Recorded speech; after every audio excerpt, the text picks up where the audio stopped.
Friend, اس video میں ہم بات کریں گے کہ اگر آپ کا راشن کارڈ نہیں آیا تو آپ اس کو کیسے حاصل کر سکتے ہیں۔ کیونکہ بعض اوقات مجھے کچھ دوستوں نے کہا ہے کہ ہم ایک فیکٹری میں کام کرتے ہیں جہاں پر ہم 500 مزدور کام کرتے ہیں، لیکن ان میں سے صرف 2 یا 3 لوگوں کا راشن کارڈ نہیں آتا، بقایا سب مزدوروں کو مل جاتے ہیں۔ تو اس کی کیا وجہ ہے، آج کی ویڈیو میں ہم دیکھیں گے۔ تو چلیے ویڈیو شروع کرتے ہیں۔ فرینڈز، سب سے پہلے آپ کو بتاتا چلیں کہ فیکٹری میں جو راشن کارڈ ایشو ہو رہے ہیں، یہ سب سے پہلے ان لوگوں کو مل رہے ہیں جو سوشل سیکورٹی یا EOB ادارے کے ساتھ رجسٹر ہیں، اور جو ورکر ڈیلی ویجز ہیں ان کو یہ راشن کارڈ نہیں مل رہے۔ یہ نمبر 1 وجہ تو یہ ہو سکتی ہے۔ دوسری وجہ یہ ہو سکتی ہے کہ آپ جس ادارے میں کام کرتے ہیں، آپ کی ماہانہ جو کنٹریبیوشن وہ ادارہ جمع کرتا ہے، کچھ وہ آپ کی تنخواہ سے کاٹتے ہیں اور کچھ وہ خود ڈالتے ہیں۔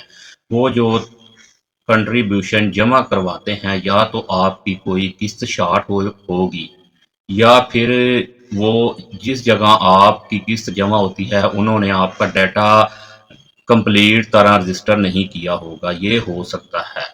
اس کے علاوہ آپ نے اپنے ایڈمن آفس میں جانا ہے اور وہاں پر جا کر آپ نے یہ چیزیں چیک کرنی ہے۔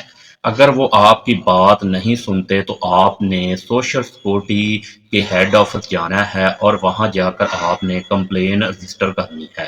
وہاں پر آپ نے اپنے ساتھ اپنا EOB کارڈ اور سوشل سیکورٹی کارڈ لے کر لازمی جانا ہے، تب ہی وہ آپ کی بات سنیں گے۔ آپ نے ان کو بتانا ہے کہ میں 2 سال یا 3 سال سے سوشل سیکورٹی میں رجسٹر ہوں، میرا یہ مسئلہ ہے، مجھے ابھی تک راشن کیوں نہیں ملا، راشن کارڈ کیوں نہیں ملا۔ وہ آپ کو بتا دیں گے آپ کے راشن کارڈ کا سٹیٹس ابھی بھی بنا ہے یا نہیں، یا آپ کا کوئی بھی مسئلہ آ رہا ہے۔ تو آپ نے یہ باتیں ذہن میں رکھنی ہے اور آپ نے اس کو لازمی چیک کرنا ہے۔